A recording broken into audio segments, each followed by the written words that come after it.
So in this next video I'd like to dispel some of the myths of hypnosis.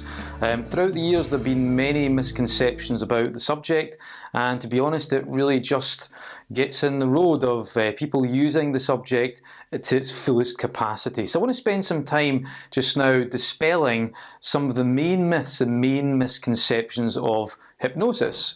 Now I would say there's three main myths. The first one is that the hypnotist has complete control.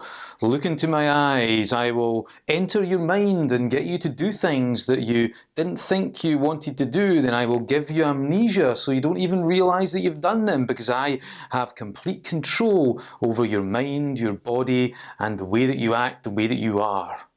And of course that's absolute nonsense. That's not the way hypnosis works at all. Hypnosis does have tremendous power. It can help create more control, but the power is not in you as the hypnotist, the power is in the person who's being hypnotized. And essentially what you're doing is you're acting as a guide to help the person navigate through their own internal mind so that they can harness more of their own power, more of their own resources. They actually did a study fairly recently where they took a bunch of people and they hypnotized them to become bank robbers. And guess what happened? It worked. But it only worked when they believed it was an experiment. As soon as they went out into the outside world, as soon as they realised that the experiment was over, then it didn't work. Now of course, if you took someone who was used to being a criminal, someone who liked to rob banks, and then you included them in the experiment, then it would work, because that's the kind of thing they like to do anyway. So you can't really do anything in hypnosis that contradicts a person's core values, their core identity, but what you can do is you can structure your interventions in a way that really fits with the way that they think, the way that they feel, and their core identity as a person. So the power is not in you as the hypnotist, the power is in the person that's being hypnotized. And like I said, what essentially you're doing is you're acting as a guide to help them harness that power. So in a sense, hypnosis actually helps you gain more control rather than you being in control through the hypnotist. So the second one is that you are zapped, your mind is completely stopped, you don't think any thoughts, you don't see anything, you don't experience any feelings, your mind is basically switched off. That's a different thing. That's called death. That comes later. Hopefully much later. There is this misconception that when you go into trance, when you experience hypnosis, that your brain is switched off, that you go under, that it's zapped in some kind of way. Again, this is not true whatsoever. In fact, again, most research, in fact pretty much all research, shows that when a person is hypnotized, when they go into trance, that there's actually more brainwave activity. Usually when you go into trance, you start to get a heightened sense of awareness. A lot of the time your images become sharper, become clearer.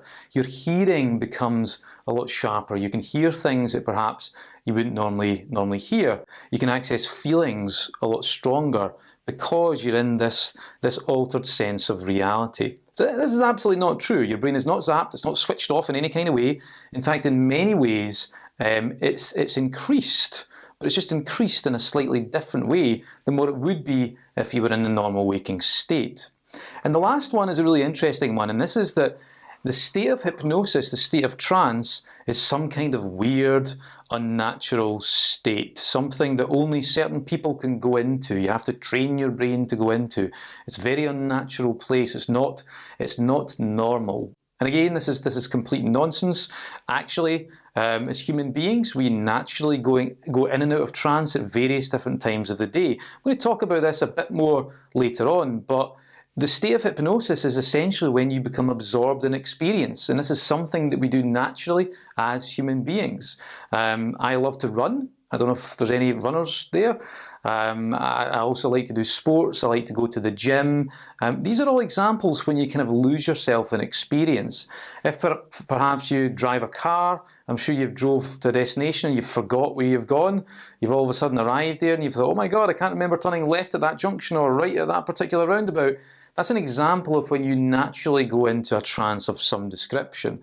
So trance is a very natural place to be. And all we really look to do is to grab a hold of that natural place, to deepen it, and then we can use it to create some really profound change. So these are the three main misconceptions. Hope you found that useful, and hope it dispelled some of these weird and crazy myths out there about hypnosis.